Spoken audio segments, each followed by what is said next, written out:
Donald Trump making moves to beef up his foreign policy credentials. There's a live look in New York City, where the presumptive Republican nominee is meeting today with former Secretary of State Henry Kissinger. Reportedly, they have spoken several times over the last few weeks about foreign policy. So the sit-down, the face-to-face comes as Trump takes another controversial position, saying that he would be open to speaking to North Korea's dictator, Kim Jong Un. John Bolton joins us now, former U.S. Ambassador to the United Nations, senior fellow at the American Enterprise Institute, and a Fox News contributor. Good to have you here this morning, Ambassador. Good idea, bad idea? No, look, it's a bad idea for the president to speak to Kim Jong Un. In its 70 years of history, North Korea has never kept a single agreement they have made with anybody. And for our president to speak to their dictator gives Kim Jong Un a legitimacy that he doesn't deserve. It's one thing for representatives of the government of the United States to speak with North Korea, quite something else. Our president gets nothing from such a conversation. Kim Jong Un gets propaganda he will use for years. Let's play that soundbite where Donald Trump talks about this. I would speak to him. I would have no problem speaking to him. At the same time, I would put a lot of pressure on China because economically we have tremendous power over China. People don't realize that. They are extracting vast billions of dollars out of our country. Billions.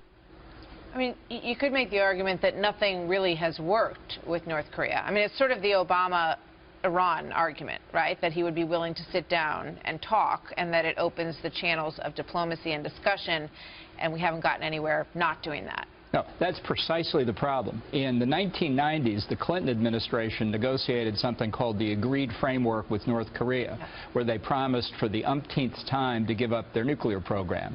And they were cheating on that agreement before the ink was dry. People talk about the Vienna Agreement with Iran on its nuclear weapons program as a new development that only Barack Obama could have thought of. It's essentially a copy of the Agreed Framework, and I will lay you dollars to donuts right now. The Iranians have been violating that agreement before the ink was dry.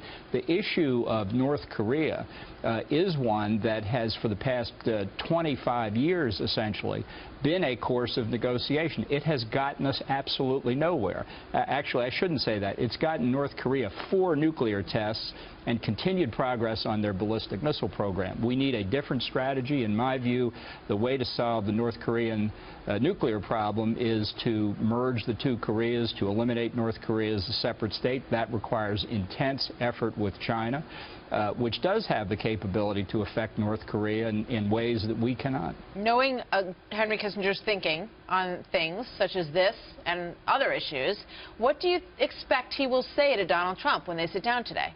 Well, I don't know what their earlier conversations have been, in fact, if they've been talking on the phone, but certainly there's nobody better in the country to talk to at the level of grand strategy than Henry Kissinger. And I think whether they're talking about how to deal with Russia, how to deal with China, the big strategic adversaries in the world, whether it's the more immediate problems of nuclear proliferation or terrorism, that Kissinger can talk at the strategic level and help discuss, really, I think, what a president should do, how a president should look at these problems, not as this transaction or that transaction, but in the big picture over an extended period of time. What are America's objectives, and how do we fix our policies? Would you expect that Donald Trump would sing a different tune about North Korea when he walks out of the meeting? I mean, would Kissinger say, no, bad idea, as you just did? No, I think he would say talk to them. That's in that sense, they might be closer to agreement with each other than they are with me.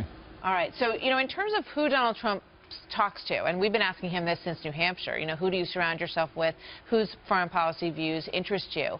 I mean, there are different ways to go. I mean, you could go the Kissinger route, or you could, you know, sit down for discussions with Dick Cheney and the sort of more Bush side of the foreign policy viewpoint. Where do you think he's leaning, Donald Trump? Well, I don't think you can tell necessarily from the public knowledge we have of who he's spoken to. Last week in Washington, he met with Jim Baker, so that's 2 of the 3 longest tenured secretaries of state. Perhaps he has spoken with George Shultz, perhaps he's spoken with others, perhaps Dick Cheney's on the list to talk to. I think it's important for Donald Trump to talk to as many different people who have served at senior levels in government as he can. I think Hillary Clinton's tenure as Secretary of State State is the only thing she has to hold out as a real qualification to be president. I don't think being First Lady qualifies. It's like Yoko Ono saying she's the fifth Beatle. Doesn't work like that. And her tenure as Secretary of State was a wretched failure. So Trump needs to be prepared to engage on national security. I think it's going to be a very important part of this election. Very interesting. Ambassador Bolton, thanks. Always good to see you.